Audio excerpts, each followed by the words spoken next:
தமிழக முதல்வர் விஜய் கவனத்திற்கு தமிழகம் முழுக்க நடைபாதைகளாக சாலைகளில் கோயில்களுக்கு விரதம் இருந்து வெறுங்காலோட போகக்கூடிய மனிதர்கள் பல பேர்.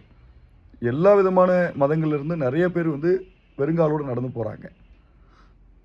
அவங்களுக்கு சாலைகளில் சரியான பாதுகாப்பு இருக்கா? ஒரு பஸ் டமாலும் ஒரு அடி அடித்தா அத்தனை பேரும் காலி ஆகிடுவாங்கன்ற ஒரு இடத்துல ஒரு சின்ன ஒரு விண்ணப்பம் வைக்கிறேன். ரேடியம் மாதிரி மின்னக்கூடிய இந்த டிராஃபிக் போலீஸ்மென்லாம் போட்டிருப்பாங்க, ஒரு பிரிண்டடாக ஒரு கலர்டாக இருக்கும்.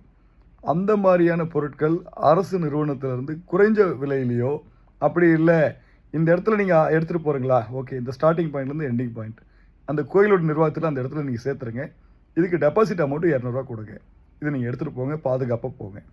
அவங்க அந்த நைட்டாக இருக்கட்டும் பகலாக இருக்கட்டும் அந்த ஒரு பாடி சூட் மாதிரி இருக்கக்கூடிய அந்த பிரிண்டட் ரேடியம் மாதிரி இருக்கக்கூடிய கோட் சூட் போட்டுக்கும்போது, கோட் சூட் கிடையாது, அந்த சேஃப்டி சூட் போடும்போது அவங்க நைட்டில் போகும்போது அந்த ரெஃப்ளெக்ஷன் வரும். அப்போ அந்த பஸ்ஸு சாலைகள் எல்லாத்துலேயுமே அவங்களுக்கு பாதுகாப்பு 99% கிடைக்கப்படும்.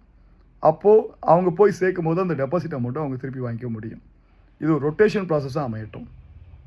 அரசு இந்த ஒரு விஷயத்தை மையப்படுத்தி அவங்களுடைய வாழ்க்கையுடைய பாதுகாப்பு தன்மையை மையப்படுத்தி, குறிப்பாக திருச்செந்தூர் கோயிலுக்கு நிறைய பேர் நடந்து போகிறாங்க, நிறைய பேர் நாகப்பட்டினம் அந்த சர்ச்சுக்கு நடந்து போவாங்க. இவங்களுடைய வாழ்க்கையுடைய பாதுகாப்பு கருதி சாலையில் நடந்து போகிறவங்களுக்காக அந்த ஒரு விஷயத்தை செய்வோம்.